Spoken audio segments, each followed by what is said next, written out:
Good morning, students. Welcome to RPDM Academy. Hope you all are well and doing well for your examinations and feeling confident as well.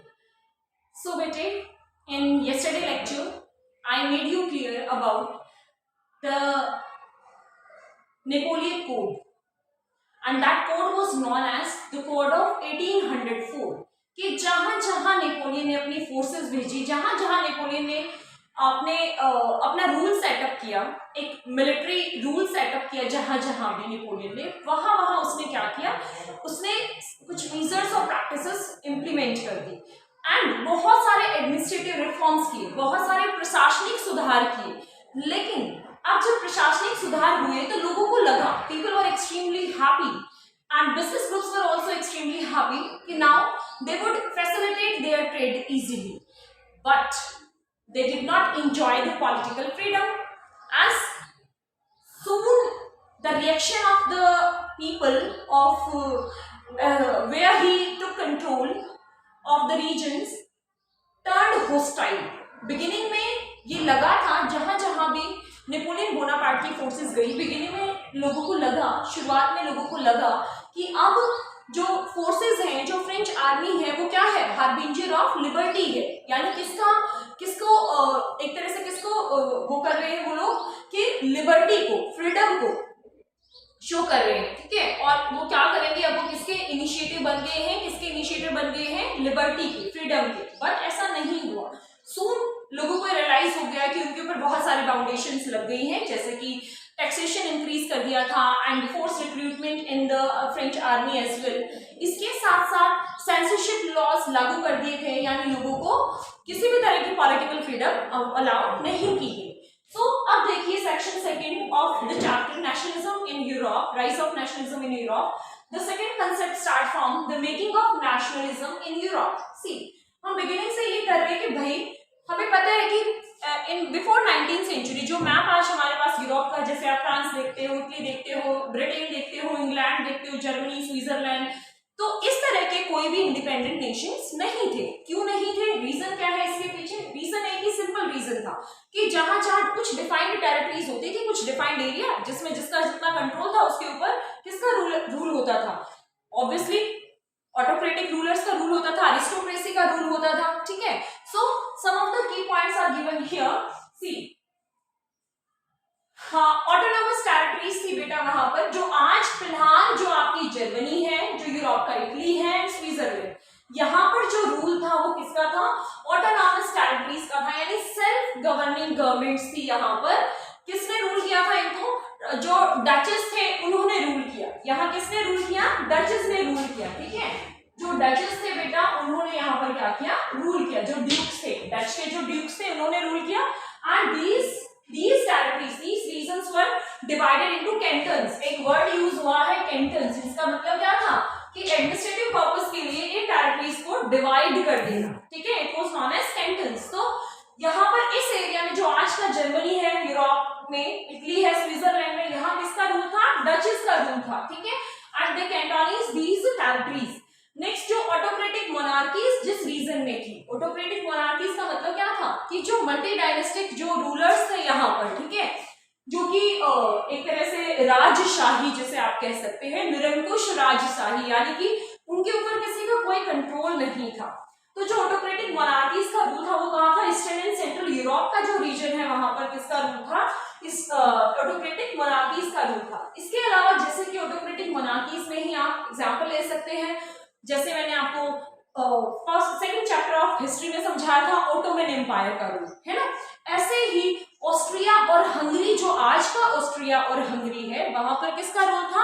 Habsburg empire का rule था। किसका rule था? Habsburg empire. ठीक है, officially इस empire को बोला गया व्हाट? ऑस्ट्रिया एम्पायर, ऑस्ट्रेलिया नहीं, ऑस्ट्रिया एम्पायर। ठीक है, तो यहाँ जो हैब्सबर्ग एम्पायर था बेटा, इसका रूल किस रीजन में था? ऑस्ट्रिया और हंगरी के रीजन में, जो आज ऑस्ट्रिया और हंगरी का रीजन। ठीक है, सेंट्रल और ईस्टर्न यूरोप वाले पार्ट में। एंड इसके अंदर कौन कौन से ऐसे रीजन आते थे, जैसे कि जो एल्पाइन रीजन था, जो एल्प माउंटेन रेंजेस हैं, इसके आसपास का जो एरिया था, जैसे टायरोल था, ऑस्ट्रिया, सुडेनलैंड, बोहेमिया। ठीक है, ये जो भी थे, ये सारे रीजन पर किसका रूल था? हब्सबर्ग एम्पायर का रूल था, ठीक है, हैब्सबर्ग एम्पायर का रूल था। इसके साथ साथ अब वहां पर अब आप देख रहे हैं इतनी सारी वास्टनेस है, इतनी सारी डिफरेंसेस हैं, मींस लोग किसी भी तरह से एक दूसरे से टाई अप नहीं है, ठीक है, लोगों का जो कंपोजिशन है वो अलग है, अलग अलग भाषाएं बोलते होंगे, अलग अलग कल्चर को फॉलो करते होंगे, तो इतने अलग, इतनी वेरिएशंस होने के बावजूद, इतने डिफरेंसेस होने के बावजूद उनमें यूनिटी लाना was a very difficult task, है ना, कि वो लड़े तो किसके लिए, वो वॉइस रेस करे तो किसके लिए करे, फाइन। तो अब वहां पर बेटा 3 डोमिनेंट लिंग्विस्टिक ग्रुप्स थे, मींस 3 जो डोमिनेंट, जो मेजर जो लिंग्विस्टिक ग्रुप थे, जो अपने आप को ज्यादा स्ट्रॉन्ग समझते थे, ठीक है, वो ज्यादा वो एक तरह से पावरफुल थे सोशली भी और पॉलिटिकली भी, ठीक है।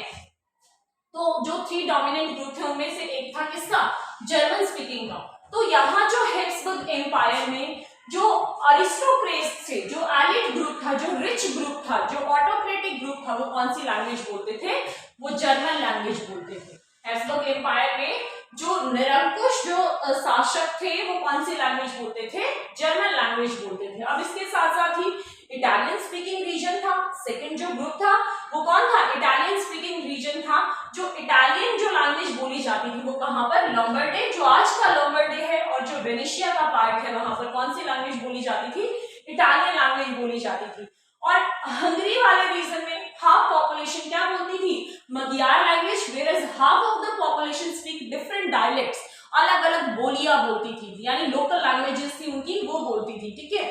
तो अब जो थर्ड जो कह सकते हैं आप, जो डोमिनेंट लिंग्विस्टिक ग्रुप था वो कौन था, कौन से लैंग्वेज बोलते थे, पॉलिश लैंग्वेज बोलते थे।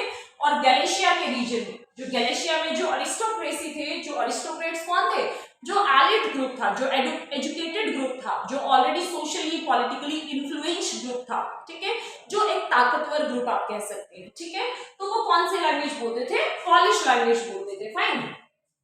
अब आपने देखा ये सब इतनी सारी वेरिएशंस थी, इतनी सारे लिंग्विस्टिक ग्रुप, अलग अलग लिंग्विस्टिक ग्रुप थे। इसके साथ साथ एक मास सेक्शन जो था, मास जो मेजर पार्ट था वो किसका था, major part was formed by whom, formed by peasants, major part was formed by peasants. अब ये जो पीजेंट्स थे ये अलग अलग रीजन्स में रहते थे, जैसे बेटा बोहेमिया में थे, सोल्वाक्स में थे, नॉर्दर्न पार्ट में, और बेटा कैनोलिया में, सॉल्वेंस में थे बेटा ये, और रोमेंस जो ईस्टर्न पार्ट में, जो ट्रांसल्वेनिया वाले पार्ट में थे, तो वहां कौन थे, ये पीजेंट्स का ग्रुप था, फाइन।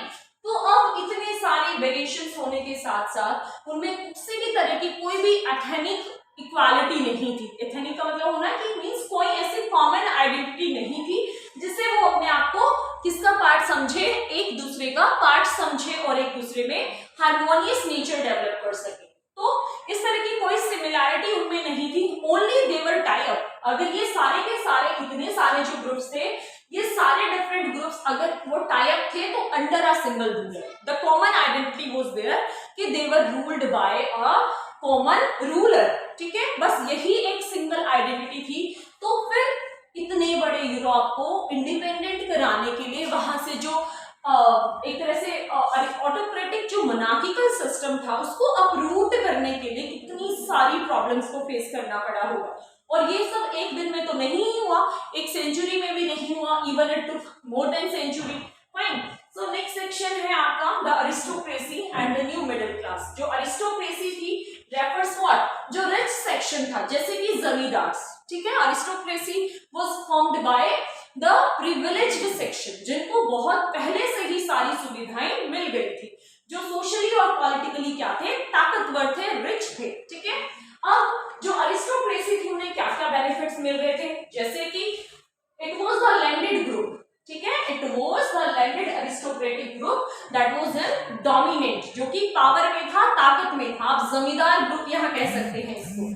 जो अरिस्टोक्रेसी थी वो एक तरह से क्या थी, जमींदारों का ग्रुप था, जिनके पास बड़ी बड़ी जागीरें होती थी, लैंड होती थी, स्टेट होती थी, प्रॉपर्टी होती थी। वर्ड यूज हुआ state, so that refers what, word बहुत ज्यादा रिसोर्सेज होते थे, स्पेशली लैंड, बहुत बड़ी बड़ी लैंड इनके पास थी। सेकेंड जो थी कि भाई ये रिच थे, ऑब्वियस, नो डाउट, ये सोशली एंड पॉलिटिकली क्या थे, इन्फ्लुएंशियल ग्रुप्स थे, ताकतवर ग्रुप थे, फाइन। एंड ये जो अरिस्टोक्रेटिक ग्रुप था ये कौन सी लैंग्वेज बोलता था, फ्रेंच लैंग्वेज बोलता था। फाइन, ये चाहे नो मैटर कि ये किस टेरिटरी में रह रहे थे, किस रीजन में रह रहे थे, ये हैब्सबर्ग एम्पायर के पार्ट में थे या ये गैलिशिया वाले पार्ट में थे, नो मैटर, या ये वेस्टर्न पार्ट में थे, कोई फर्क नहीं पड़ता कि ये कहाँ रह रहे थे। Even though but still this group was in minority.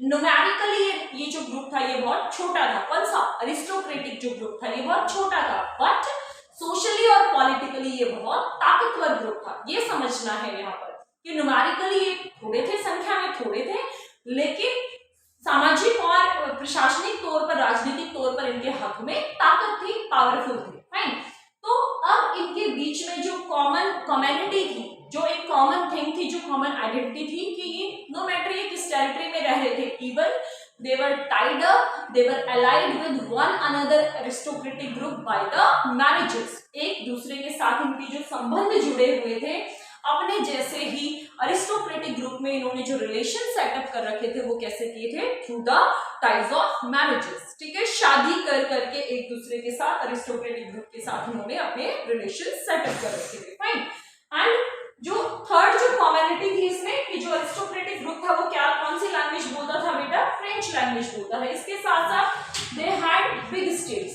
They were the owner of big states. इनके पास बड़ी बड़ी प्रॉपर्टीज होती थी, बड़े ऑनर थे ये, तो दे वर रिच एंड इन्फ्लुएंशियल। अब इस अरिस्टोक्रेटिक ग्रुप के साथ साथ 18th सेंचुरी 19th सेंचुरी में एक और ग्रुप, ये तो था वो अरिस्टोक्रेटिक ग्रुप जो कि डोमिनेंट है, जो पावरफुल था। इसके साथ साथ जो मेजॉरिटी वाला ग्रुप था वो कौन था? मेजॉरिटी को कौन फॉर्म कर रहे थे? पीजेंट्स, जो कृषक वर्ग था वो, जो फार्मर्स थे, जो खेती बाड़ी करते थे। ठीक है, ये जो अरिस्टोक्रेटिक थे इन्हें बाय बर्थ सारी प्रिविलेजेस मिल रही थी। ठीक है, लेकिन जो ग्रुप था मेजॉरिटी, लेकिन ये माइनॉरिटी में थी। ये अरिस्टोक्रेटिक कैसे थे? माइनॉरिटी में। जो मेजॉरिटी में जो ग्रुप था वो कौन थे बेटा? पीजेंट्स थे। ठीक है, तो जो वेस्टर्न पार्ट में जो पीजेंट्स थे वहां पर जो to the western part of Europe, वहां पर क्या किया गया? जो लैंड थी उस पे जो फार्मिंग की जाती थी वो by whom? By the tenants. Sorry, this is not tenants, by the tenants.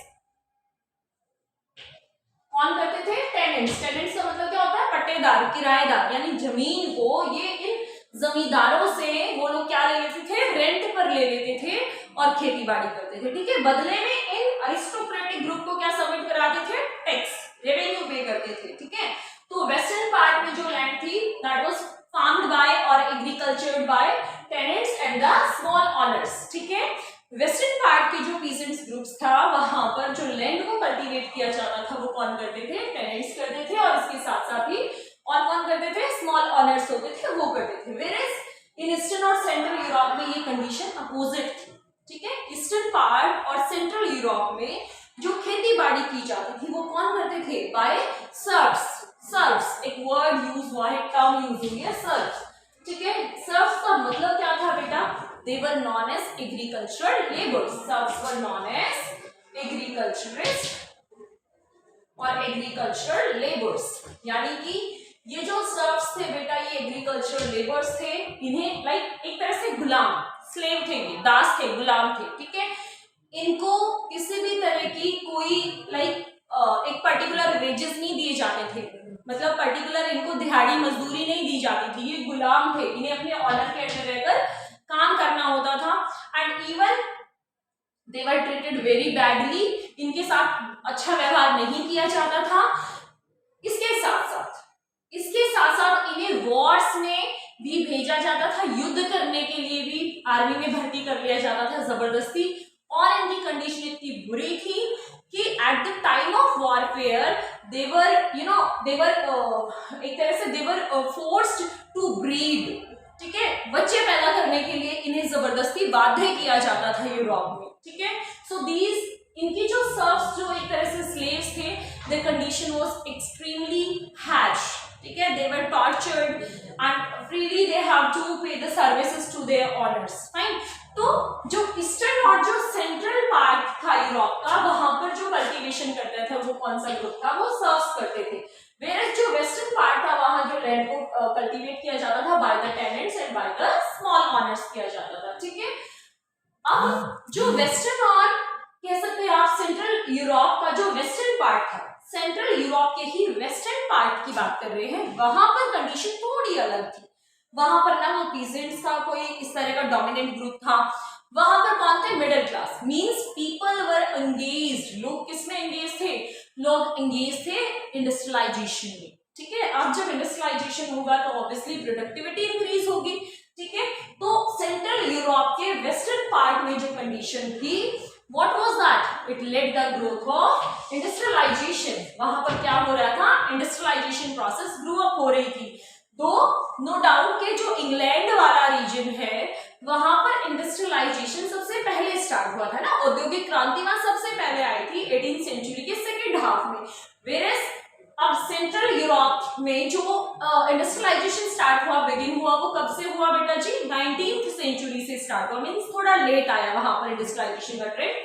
तो अब जब इंडस्ट्रीज ओपन हो गई, वर्कफोर्स इंडस्ट्रीज में जाने लग गई, तो दो ग्रुप अराइज हुए। जब इंडस्ट्रियलाइजेशन से दो ग्रुप अराइज हुए, ठीक है, इससे पहले ग्रुप से पहले और बात करते हैं कि इंडस्ट्रियलाइजेशन होने से क्या हुआ, अब जब सामान बनेगा प्रोडक्टिविटी बढ़ेगी। ठीक है, तो अब इससे क्या होगा, मार्केट्स बननी स्टार्ट होंगी, मार्केट्स बनेंगी, तो it led the emergence of new towns. ठीक है, तो इंडस्ट्रियलाइजेशन होने से क्या बेनिफिट हुआ, emergence of new towns and commercial class. ठीक है, दो क्लासेस इमर्ज हुई, दो ग्रुप राइज हुए। First one was of working class, एक ग्रुप बना किसका, वर्किंग क्लास का, और दूसरा ग्रुप बना किसका, कैपिटलिस्ट का, ऑनर्स का, जैसे कि बिजनेस पर्संस थे। ठीक है, ट्रेडर्स थे, मर्चेंट्स थे।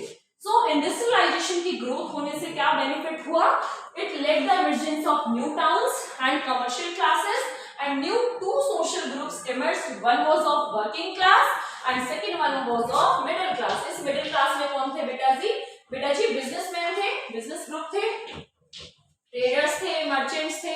ठीक है, अब ये जो ट्रेडर्स और मर्चेंट्स थे, however they earn the profit through what, through the process of industrialization. They had started to gain what, profit, and they had started to organize themselves into groups, right? अपनी इन्होंने group बनाने start कर दिए, and they had started to raise voice against what, aristocrats, कि जन्म से जो सुविधाएं मिल रही हैं, the privileges which are obtained by the birth would be end। ठीक है, तो इन्होंने क्या किया, इस न्यू मिडिल क्लास ने क्या किया, they had started to take interest in the commercialization, in the productivity, and they led the idea of what, liberalization।